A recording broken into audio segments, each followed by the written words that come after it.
Hello, my name is Akil Palanisamy, and I'm an integrative medicine physician at the Institute for Health and Healing at CPMC. And integrative medicine is basically integrating the best of alternative and conventional medicine. So today we're going to talk about the 7 secrets of optimal exercise. So this is the summary of what I'm going to be presenting today. First, we're going to do a basic introduction going over the key concepts in the talk. And then I'm going to present 7 key secrets to optimizing your exercise, your movement, and your physical activity, and also 7 associated health myths that are commonly held beliefs that are inaccurate. And these tips will progress from more basic to the advanced level, and always consult with your physician before starting any exercise program. So let's talk about evolution. And human beings for the last 2 million years have evolved always being very physically active. So our ancestors had a different word for exercise. It was basically life. So for the vast majority of our evolutionary history, humans have always been very physically active just to get food in order to survive. So we would spend time outdoors, hunting, gathering, farming, performing other physical tasks. So there really was no need to go to the gym. This was just part of life. So what are the basic guidelines from the government about exercise that we should all be following? So adults should get about 2.5 hours or 150 minutes per week of moderate intensity aerobic exercise. So that works out to about 30 minutes 5 times per week, which gets you the 150 minutes per week. In addition to this, you should also be doing strengthening activities at least twice a week. These could include things like lifting weights at the gym, physical labor, certain sports, but basically these activities build bone and build muscle in addition to the aerobic exercise, which is very good for the heart and cardiovascular system. So let's look at how we're doing as a nation. The short answer is terrible. So 80% of Americans do not get these recommended government guidelines of exercise, and in fact 25% are you could say complete couch potatoes, so basically no exercise at all. And possibly as a result, 2/3 of Americans are overweight. And physical inactivity has been linked to over 5 million deaths worldwide each year. So let's talk about the benefits of exercise. And the reason why I want to do this is that I think focusing on the benefits of exercise is a lot more helpful than thinking about the negative things that happen if you don't exercise. So basically, thinking about things that you want, that you can get out of exercise, is often a lot more helpful than thinking about the things you don't want that might happen if you don't exercise. So for example, things you don't want might be to gain weight or develop illnesses or to have other medical problems. But we know that exercise has been shown to increase your energy significantly, improve mood, and promote healthy weight. Also, more and more research shows that exercise reduces inflammation. So we know now that inflammation is probably the key mechanism underlying most modern diseases, like heart disease, diabetes, and cancer. So when you're exercising, you're basically reducing your risk of virtually all modern diseases, and you have the added benefits of feeling better, improving your mood, losing weight, and looking good. So let's dive into the 7 secrets. So secret number 1, no gym required. So what's the number one excuse that we all have when someone asks, why are you not exercising? I don't have enough time. So the associated myth is that you need to be having enough time to go to the gym and exercise in order to be in shape. But interestingly, more and more studies show that actually being physically active and doing physical tasks throughout the day really helps with improving health. So if you have a full-time desk job, 9 to 5, and you're busy at night with family and kids, here are some things you can do to still get active as a starting point. You can take the stairs to work. You can park a little further away from the office and walk. You can take breaks and stand up, walk around the office, stretch. There's a lot of technology now that can help you track the number of steps you're taking each day. So a simple pedometer will do, or other technology like a Fitbit or other device can help you track the number of steps you're taking, and also compete with your friends or share that on social media. And the magic number is about 10,000 steps per day, so that's what you should strive for. So that's a really easy tool that does not require a gym and just helps you track your daily movements.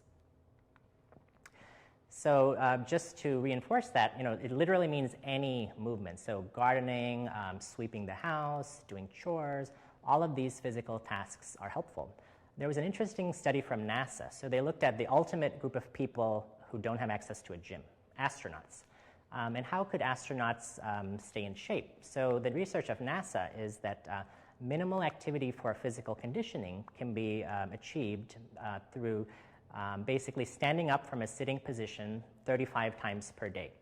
So that works out to about every 15 minutes, so about 4 or 5 times per hour. So if you're just at a desk job and you remember to stand up every 15 minutes or so, you'll actually be doing a lot to help your physical conditioning and your overall fitness, in fact. Okay, secret number 2. Prolonged sitting will kill you.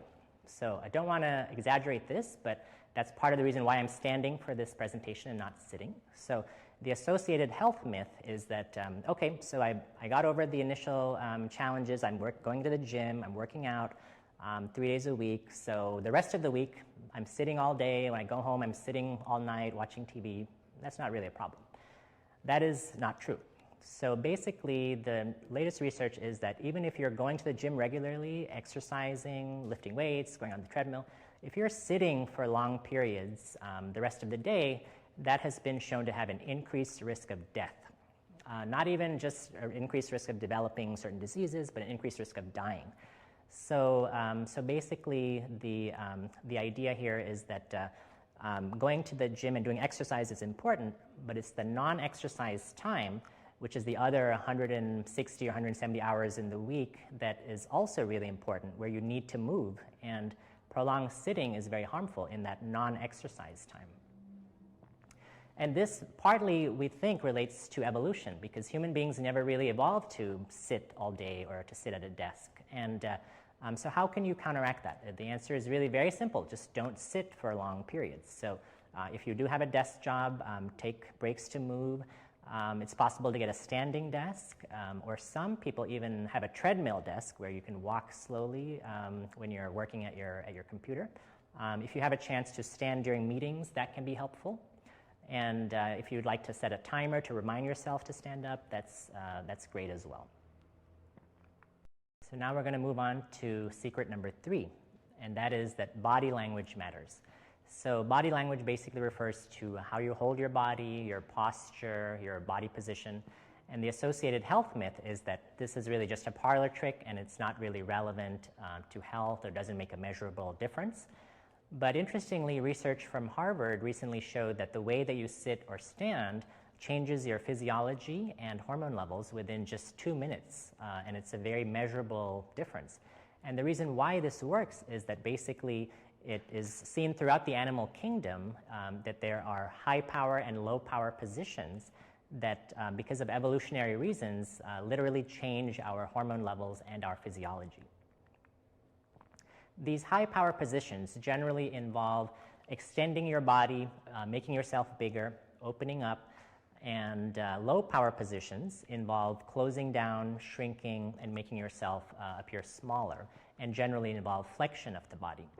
So let me show you a picture of one particular power pose. So this is a common pose of victory that we see when athletes cross the finish line.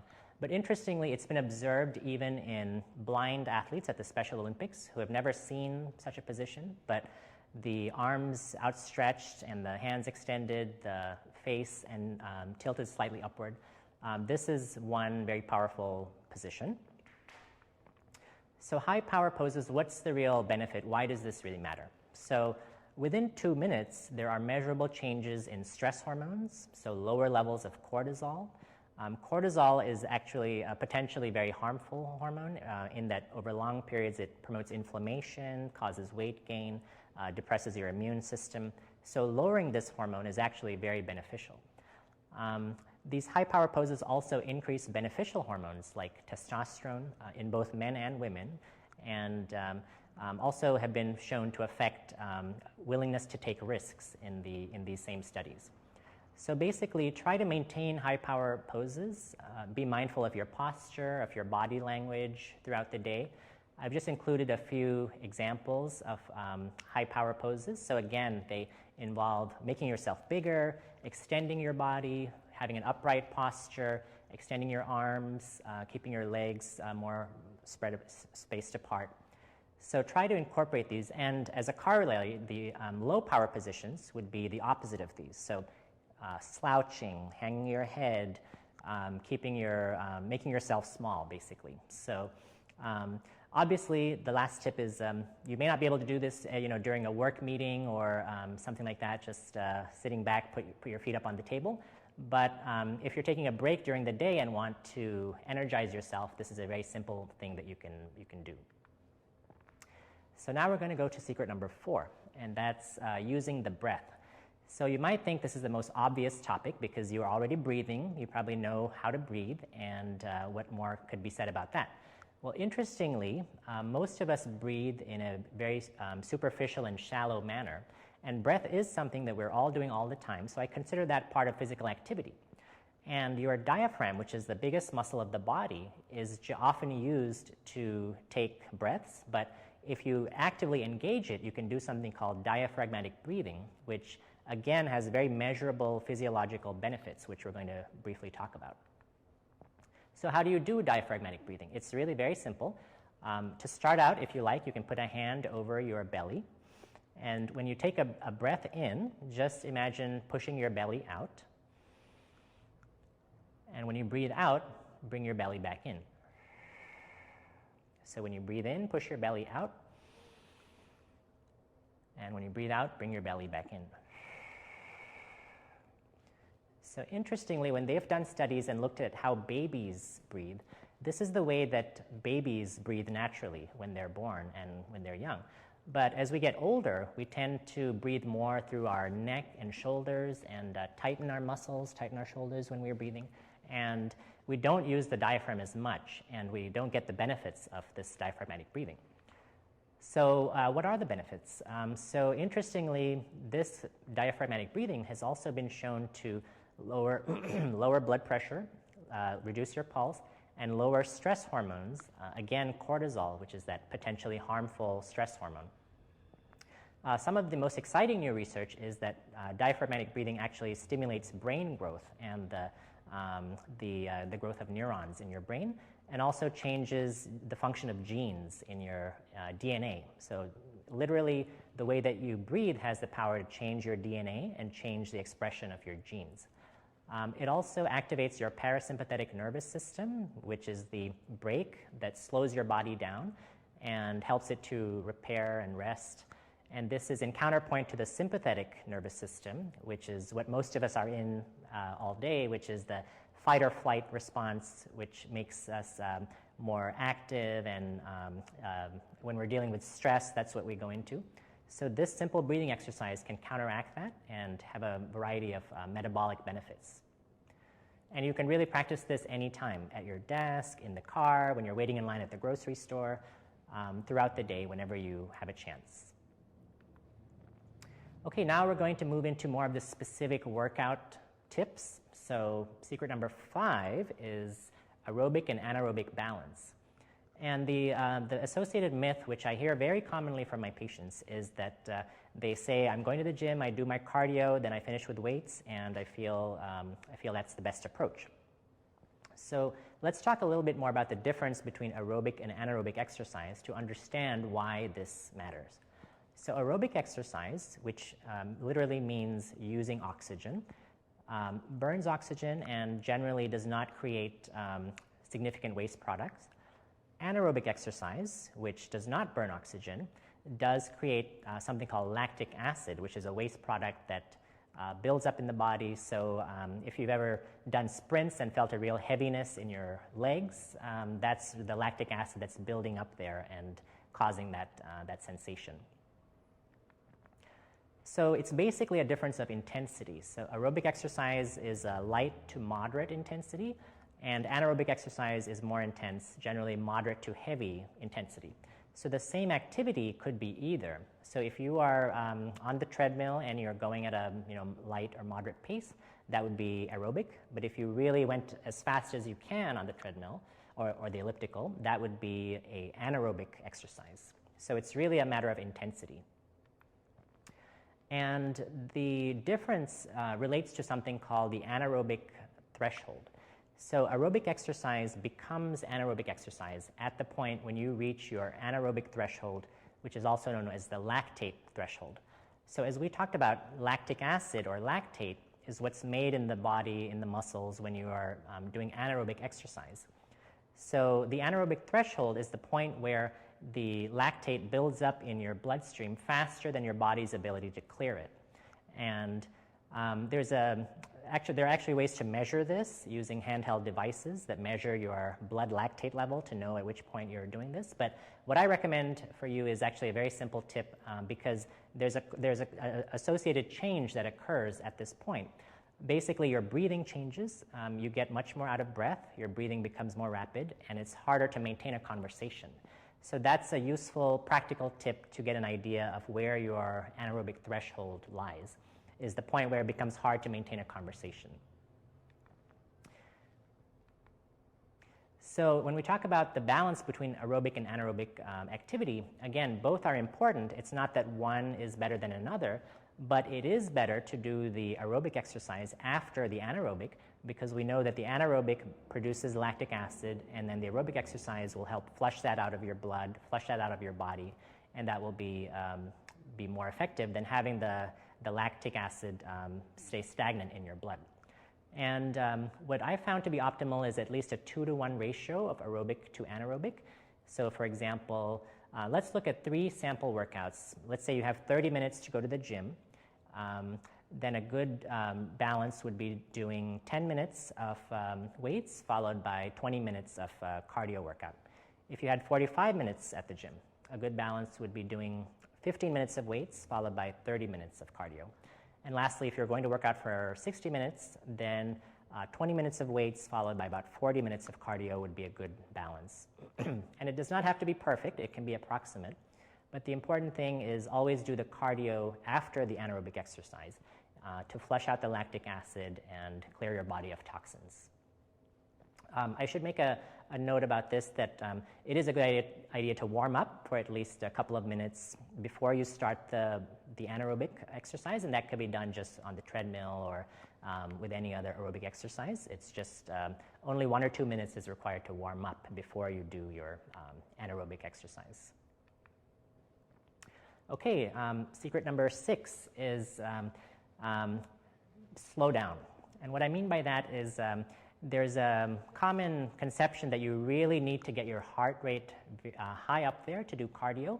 So the general government guideline about maximum target heart rate, you see the formula here. It's 85% of 220 minus your age. So for a typical, let's say a 40-year-old woman, that works out to 153 beats per minute. And what I find is that maximum heart rate tends to be quite high for many people in terms of maintaining an aerobic workout. So it's commonly recommended to try to get up to about 85% of that maximum. But what I find is that most people are actually in the aerobic range well below that, below 130, below 125 beats per minute. If you're really, another good way to tell is whether you're short of breath and finding it hard to maintain a conversation at those higher heart rates. But what I find is that slower heart rates seem to work better for people to get aerobic workouts. So a general rule, you can use a heart rate monitor or a Fitbit or other technology to track your heart rate. And for a lot of people, keeping it in the 110 to 130 range is helpful to stay in the aerobic range. And as we talked about, you should be able to comfortably maintain a conversation during a cardio workout. So when you start being short of breath and not being able to talk, that means you've reached your anaerobic threshold, and it's important to slow down at that point. Just another note about the benefits of slow training.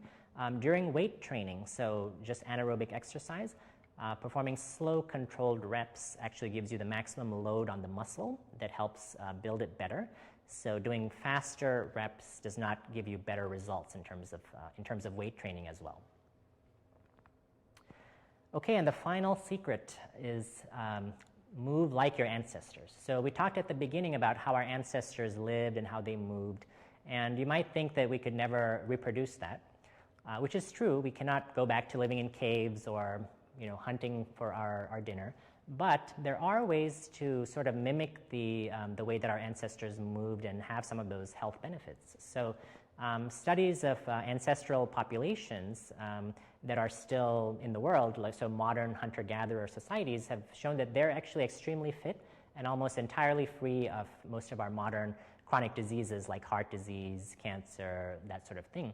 And what anthropologists have found is that these populations performed low-intensity movements throughout the day, and it's punctuated by brief periods of high-intensity activity, such as going on a hunt or running from predator or similar more intense activity.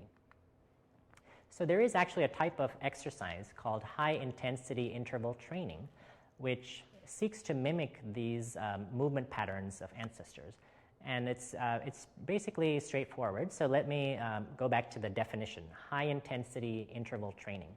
So intervals describe periodically performing movements for short periods of time at the high intensity. So the high intensity is alternated with low intensity. And the high intensity is actually can be as short as 30 seconds or 120 seconds or 2 minutes. So it's actually a pretty short period of high intensity alternating with medium or low intensity. And we'll talk more about the details of that. But several studies have been done comparing this type of high intensity training to regular cardio, which is more moderate intensity. And high intensity interval training has actually been shown to be superior in most markers. So let's look at one study that was done recently. There were two groups of people, and one group was assigned to conventional chronic cardio, which is the low to moderate intensity activity, and the other was assigned to this high intensity interval training, and the intervals were very short, actually 8-second sprints. And the study went on for 4 months. And what it showed was that both exercise groups had significant improvement in cardiovascular fitness, which would make sense, but only the group that was doing the high-intensity training had a significant reduction in total body mass, total body fat, abdominal fat, and fasting insulin levels. And as we know, abdominal fat and total body fat is highly correlated with risk for heart disease and other chronic diseases. So this study and other recent studies are showing the real benefit of high-intensity training, and I think we need more research to look at the benefits of this type of exercise, but it really does seem to have unique benefits for endurance and skeletal muscle, and in total it takes much less time than you would use to do a conventional cardio workout. So what would be a sample workout? What would that look like? And I always caution you again to consult your physician before starting any exercise program, especially one that involves high-intensity interval training. It's probably best done under the supervision of a personal trainer. So what you would do, for example, this is one sample workout, is warm up for 3 minutes in a cardio activity. So let's say you do this on an elliptical machine. You warm up for 3 minutes, and then you start the first high-interval component. And that involves exercising as hard and fast as you can for 30 seconds. So literally, you should go on the elliptical as fast as you can and feel like you couldn't possibly continue when you reach that 30-second end. And then for the next 90 seconds, you stay on the elliptical moving, but you're at a slow to moderate pace, and that's the recovery period. That's the moderate intensity. And then when that's completed, you do another high-interval training session of 30 seconds. So you're basically alternating these high intervals with the moderate intervals. You can repeat this cycle for, in the beginning, maybe four times, and gradually work up to 5, 6, or 7 times. And you'll see that the total length of your workout is actually much less than the recommended 30 minutes per day, but you're likely to have significant benefits from such a regimen. So in conclusion, I want to talk about one of the most important things for exercise, and I think that's motivation. Because we all know that exercise is not really a question of ability. We all have the ability to exercise. If somebody held a gun to your head and said that you have to exercise every day, I think that you could do it, and we could all do that. But it's always a question of motivation. So what is it that motivates people? Well, I found in my experience, it's always, in general, the things that are positive and the things that you want, rather than the things that you don't want and the things that are negative. So what do I mean by that? So the things that you want might be more energy. It might be losing weight. It might mean building muscle to look good. It might mean fitting in a dress that you haven't been able to fit in for a year. So think about what is it that you want, what is it that motivates you, and how can exercise give you what you want and give you those benefits. And another thing is that when you approach your exercise that way and focus on feeling good rather than the fear of harmful consequences, you in general will experience those benefits quickly. You'll start feeling better, more energy, your mood will improve, and then that will become a positive cycle of motivation because you'll feel those benefits much quicker. When people are scared about the thought of getting diabetes or heart disease, those are very intangible future fears, and it's not really very motivating. So I think it's better to really think about what is it that you want, what is it that motivates you, and how can exercise help you achieve those goals. The second point, so the corollary of that is the best kind of exercise is the kind that you will do. So focus on fun, focus on pleasure, focus on things that you enjoy. And remember, any movement at all is beneficial. So we talked about exercise and also the non-exercise movement, which is the other 140 hours in your week. So whatever you move as much as you can throughout the week is beneficial. And also variety is very important. So you may enjoy certain sports. Making sure that you incorporate variety into your exercise routine is often really helpful. Pairing up with a workout buddy, making it a family affair, taking the whole family on a hike, or playing a sport together, that can be beneficial as well. So just remember to focus on what you want, set your goals, and have fun. Thank you very much, and good luck staying active.